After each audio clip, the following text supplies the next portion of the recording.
জীবনে আশা দিয়ে ঠকিয়েছে এমন মানুষের সংখ্যা কম নেই। এর মধ্যে আমাদের বিভিন্ন প্রতিনিধিরাও আছে। এই যে রাস্তাটা দেখতে পাচ্ছেন।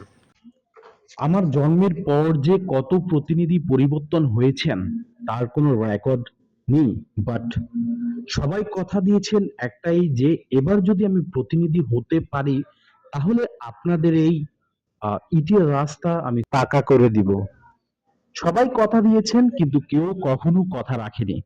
এই রাস্তাটি রামগড় পৌরসভার বুকের উপর দিয়ে গিয়েছে এবং এই রাস্তাটি হচ্ছে ১ নং রামগড় ইউনিয়ন সদরের রাস্তা।